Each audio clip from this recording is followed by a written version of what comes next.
राजस्थान में जो घटनाएं चल रही हैं, आए दिन ऐसे अपराध हो रहे हैं, गैंगस्टर खुलेआम घूम रहे हैं, क्या कैसे देखते हैं आप? सबसे बड़ी चीज़ ये है, जहाँ पे हम बैठे हुए हैं, सीकर को एक शिक्षा के माध्यम से जाना जाता है। यहाँ पढ़ाई को वैल्यू दी जाती थी। यहाँ पे बच्चे दूर दूर से, पूरे हिंदुस्तान के बच्चे यहाँ पे पढ़ने आते थे। जो एक शिक्षा का हब है, उसको गुंडागर्दी का हब बना दिया। सरेआम यहाँ गोलियाँ चलती हैं और गोलियाँ चला के अपराधी शहर से निकल जाते हैं। सबसे बड़ी चीज़ ये है, प्रशासन की इतनी बड़ी नाकामी है। इस चीज़ को आप बाद में कैसा भी मुद्दा बना लो, यानी कि जो एक कांड हो जाता है, कांड होने के बाद वे यहाँ से भाग निकलते हैं, आप उनको पकड़ते हो नहीं पकड़ते, वो चीज़ें मैटर नहीं रहती। जो हमारे पीछे चला गया, क्या वो वापस आ सकता है?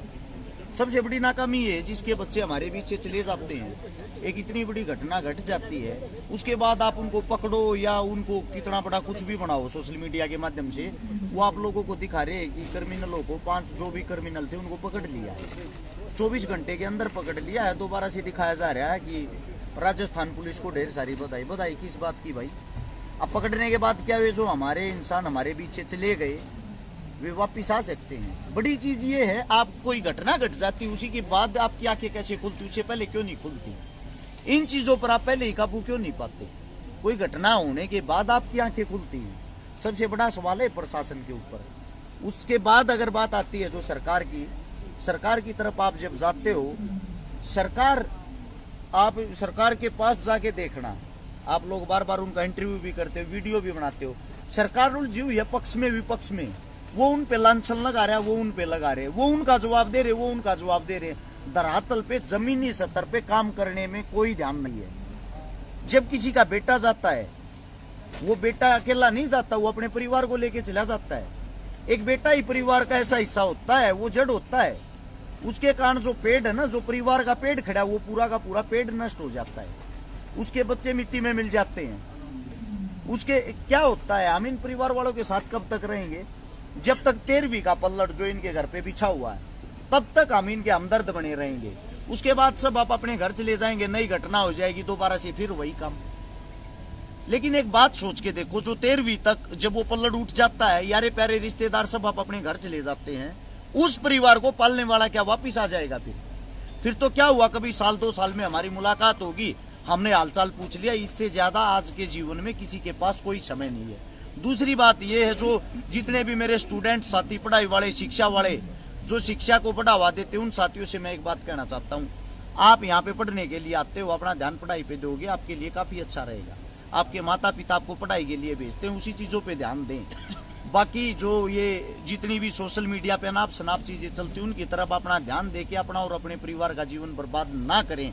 और सीधे सा जो गहलोत सरकार, उससे जो सवाल है, उसे छोटा सा ये सवाल है, आपका बेटा, आपका बच्चा सुरक्षित है, इसलिए आपको ये खबरें, ये घटनाएं छोटी छोटी लगती हैं। अगर यही आपका बेटा होता ना, ये घटना घट जाती, आपकी जड़ें हिल जाती, आपको पता लग जाता है एक बेटा जाता है, जब पूरे परिवार पे क्या असर पड़ता है इसका। तो मेरा यही कहना है, जितने जो भी आपके चैनल है, सभी चैनलों के माध्यम से इस घटना से कम ये कुंभकर्ण वाली नींद से जाग जाएं। आगे आने वाले समय में ऐसी और कोई घटना ना हो। राजस्थान एक इतना बड़ा प्रदेश है, पूरे विश्व में सिर्फ 20 देशों को छोड़ के 21वें नंबर पे अगर नंबर आता तो अकेले राजस्थान प्रदेश का आता है। इससे छोटे हैं वे देश। मैं सिर्फ ये कहना चाहता हूँ, राजस्थान को शांति के लिए जाना जाता था। हमारे जैसे जो भाई थे, वो भी यहाँ आके सुरक्षित महफूज करते थे, दिन रात हम घूम सकते थे खुलेआम। अब हमारे को भी डर लगने लग गया है, रात के टाइम कहीं हमारे साथ भी कोई घटना न घट जाए। जैसा राजस्थान शांति प्रिय पहले था, इसको वैसा ही बनाने की कोशिश करें। और जो भी अपराध की दुनिया, अपराध की शाखाएं जितनी भी जुड़ी हुई हैं, उन सब पे जल्द से जल्द कोई ठोस ऐसा कदम उठाया जाए, जिससे जो आमजन, आम नागरिक है, वे अपना जो नॉर्मल जीवन है वो जी सकें, ताकि उनका जो जीवन है वो डर भय के माहौल में ना गुजरे। अभी जो परिवारजनों की जो मांगे थी, 2 दिन से लगातार परिवार नागौर से परिवार यहाँ सीकर अस्पताल में बैठा है। सरकार ने 2 दिन तक वार्ता नहीं की, कोई बात नहीं। आज वार्ता हुई लेकिन विफल रही। अब दूसरे दौर की वार्ता यहाँ के जनप्रतिनिधियों के साथ चल रही है।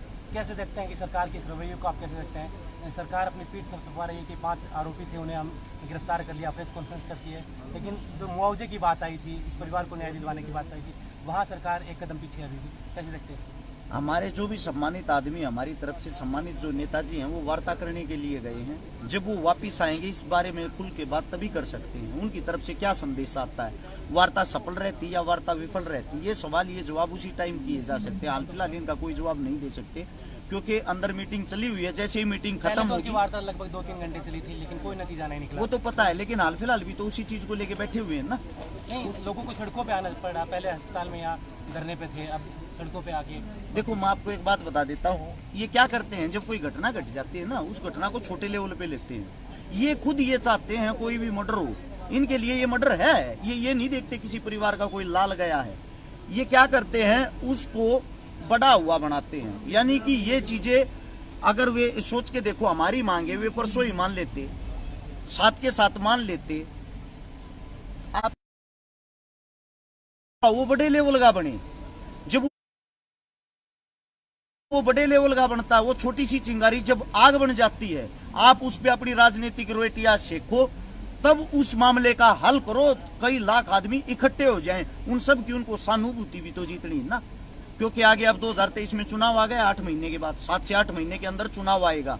उस चुनाव के लिए वो ये चाहते हैं ये मुद्दा भी इतना हाईलाइट बने, फिर आप इनकी आम जनता की मांगे को मान लेना और मान के फिर इसका क्रेडिट ले लेना।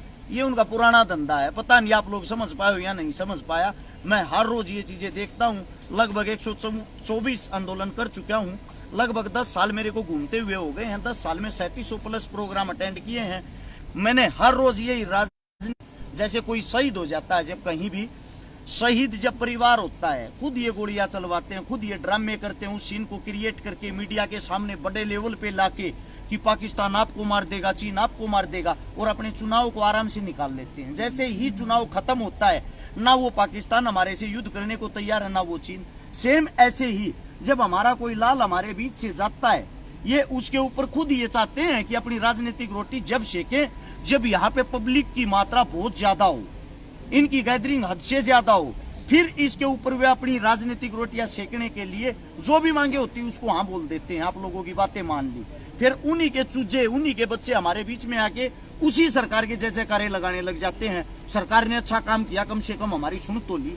भैया जी, उसके वापिस बैक में आइए। उनके सुनने, उनके ना सुनने, उनकी मांग मानने ना मानने से हमारा बच्चा तो वापिस नहीं आएगा ना। आप पहले इन चीजों को क्यों नहीं रोक देते? पहले ही अगर इन चीजों पे काबू पा लो, किस लिए तो हम आप लोगों के सामने मांग रखेंगे, किस लिए हमारे को सड़कों पे, रोडों पे आने की जरूरत पड़ेगी। जैसे कि उत्तरी भारत में कहीं भी अन्याय होता है या किसी गरीब को जरूरत होती है तो हर शिकारा वहाँ पहुँच जाता है, और आज आप सीकर आए तो इस परिवार के साथ आप किस तरीके से सकते हैं? मैं छोटी एक बात बताता हूँ। मैंने खबर आज सुबह ही अखबार में पढ़ी थी। मैं, मेरे पास में गाँव है मुडलाना, वहाँ एक गरीब बेटी की शादी करवाने के लिए गया था, तो वो अखबार की कटिंग आई, उसमें लिखा हुआ था 27.5 बीघे जमीन शायद बेच दी बेटियों के पढ़ाई के लिए, और 5,10,000 कुछ ऐसे रुपये ब्याज पे लिए फीस भरने के लिए। मैंने वो खबर पढ़ी तो उस चीज को देखते हुए मेरा दिल हिल गया कि एक गरीब किसान हमारे बीच से चला गया, एक गरीब इंसान हमारे बीच से चला गया, जिसका ना ही तो किसी के साथ कोई लाग बाग थी, ना ही बदमाशी से कोई बैकग्राउंड था, ना ही बदमाशी लाइन से उसका कोई लेना देना था। यानी कि एक आम जनता, आम आदमी मरता है, उसकी जगह वो गोली कल ना हमारे को भी लग सकती है। ये चीज मद्देनजर रखते हुए उसका परिवार मिट्टी में ना मिले, उसके परिवार की उम्मीदें ना टूटे, मैंने तुरंत, मैं इतना बड़ा तो नहीं, मैं गरीब परिवार से, किसान परिवार से हूँ, मेरा जैसे हो, जैसा भी मेरे से होगा, मैं ये सोच के अपने घर से आया था। 31,000 रुपये तो मैं इनको अपनी तरफ से सहयोग देने के लिए, ताकि वे हमारी जो बहन बेटियां हैं उनको अपने पिता की कमी ना खिले, वो ये सोचे इस समाज के अंदर आपके भाई और भी हैं, उनके वो कहीं ना कहीं उनकी पढ़ाई में, उनकी शिक्षा में वे चीजें काम आएंगी। उससे दूसरा जो 5 लाख रुपए का कर्ज है, कर्ज वाली बात को देखते हुए अगर हम सब से वो समाधान नहीं हुआ तो इस चीज की जिम्मेदारी इस परिवार के सामने मैं लेके जाऊंगा। वो 5 लाख रुपए का जो कर्ज है वो तारने की हिम्मत अपने भाईचारे के दम पे मैं रखता हूँ। ये छोटा सा सहयोग अगर हम इन बेटियों के लिए कर देते हैं, उससे दूसरा जो हमारा समाज सुन रहा है, अगर वो समाज आके सरव समाज सब मिलके इन बेटियों को अपनी बहनें मानते हुए इनकी मदद करेगा, तो कम से कम ये एक अच्छा वकील कर सकती हैं। अच्छे वकील के लिए अच्छे पैसे का सहयोग चाहिएगा, और अच्छा वकील जब करेंगी, जो भी अपराधी उनको अच्छी से अच्छी, सख्त से सख्त सजा दिलवा सकती हैं। ये मामला ये नहीं है कि ये मामला 10-15 दिन का है। क्योंकि अपराधी अब पकड़े जा चुके हैं। हम मामला कहाँ चलेगा? मामला तो कोर्ट में चलेगा। सजा किसने देनी है? सजा जज साहब ने देनी है। जज साहब से सजा हम जब पा सकते हैं जब हमारी जेब में अच्छा भरपूर पैसा होगा। तो इन बहनों का जो बैकग्राउंड, इन बहनों की जो कमर है उसको मजबूत किया जा सकता है सिर्फ अब पैसे से। यानी कि उनको ये लगे हमारे भाई, हमारा समाज हमारे साथ खड़ा था, तो अब तो इस परिवार की जितनी ज्यादा मदद हम कर सकते उतनी मदद हमने आर्थिक रूप से करनी चाहिए, ताकि आने वाले भविष्य में वे बेटियां खूब पढ़ सकें, अपने परिवार को संभाल सकें और अपराधियों को कठोर से कठोर उस पैसे के कारण सजा दिलवा सकें।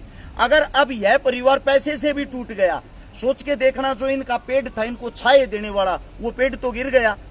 अब इन बहनों के पास पैसा भी नहीं होगा तो इनका भविष्य कहाँ होगा? जमीन इन्होंने खुद वो अखबार में लिखी हुई थी कि बेच दी थी, ब्याज जो वो लोन जो है वो इनके ऊपर है। तो इन बेटियों के पास रास्ता क्या है? इनके पास तो कोई रास्ता ही नहीं है। अभी ये नया पौधा है, इनको अभी आम जो जनता है उसकी नॉलेज नहीं है, ये इंसान तुम्हारा है या नहीं है, ये तुम्हारे फायदे के लिए है या नहीं है। तो इसलिए हम सब ने मिलजुल के उन बेटियों को मजबूत करना चाहिए। इसी लक्ष्य को लेते हुए हरियाणा से मैं खुद यहाँ पे आया हूँ। मेरा जैसा छोटा मोटा जुगाड़ 31,000 रुपये इन बेटियों को अपनी बहन मानते हुए, ताकि उनकी पढ़ाई में कहीं वो काम आ जाए, वो तो इनको सौंपने के लिए आया हूँ। और जो जिम्मेदारी ये लगाएंगे वो जिम्मेदारी निभाने की मैं हिम्मत रखता हूँ। जैसा कि अपन देखें कि सीकर शिक्षा नगरी के नाम से जाना जाता है और हरियाणा के भी खूब बच्चे यहाँ सीकर में पढ़ रहे हैं। पिछले कुछ 1-2 महीने पहले एक कोचिंग संस्थान के बच्चे का अपहरण होता है। आज ये घटना हो जाती है। झुंझुनू के अंदर एक छात्र संघ अध्यक्ष के साथ ऐसी घटना हो जाती है। तो कैसे देखते हैं, क्या सीकर अब शिक्षा नगरी के नाम पर महफूज है? जितने जो नए बच्चे हैं वे ज़्यादातर सोशल मीडिया का प्रयोग करते हैं। सबके हाथ में फ़ोन है, सब यूट्यूब, फेसबुक, गूगल देखते हैं। उनको देखते हुए क्या है, ये उस दिशा में जा रहे हैं।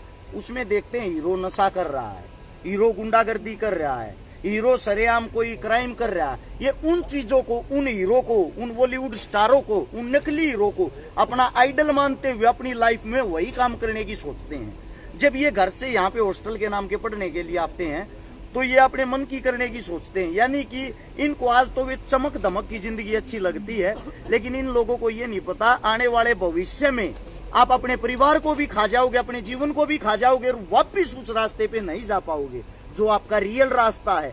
मेरे जितने छोटे बड़े भाई बहन हैं, हाथ जोड़ के सबसे विनती है मेरी, आपका परिवार जब आपको पढ़ने के लिए भेजता, आप लोगों के ऊपर बहुत ज्यादा उम्मीद होती है।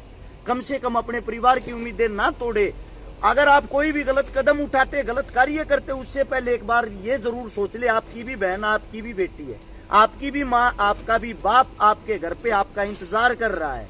और उन्होंने आपको पढ़ने के लिए, शिक्षा देने के लिए इसलिए भेजा है, उस शिक्षा से आगे आने वाले समय में आप कमा के खा सको, अपने परिवार को संभाल सको, अपने बच्चों को अच्छी शिक्षा दे सको। तो इस चमक दमक की जिंदगी को देखते हुए अपना जीवन बर्बाद न करें। ये चमक दमक की जिंदगी 2-4 दिन की होती है। हाथ जोड़ के विनती है सभी साथियों से। अभी आप इस परिवार का सहयोग करने के लिए आए हैं, लेकिन जो वार्ता हो रही है, अगर वो वार्ता पे सहमति नहीं बनी तो हर शिकारा की टीम आगे क्या फैसला? जो जिम्मेदारी यहाँ पे हमारे बुजुर्ग बैठे हैं, हमारे बड़े बुजुर्ग, जो भी जिम्मेदारी लगाएंगे जो जायज होगी, जितना मेरे बस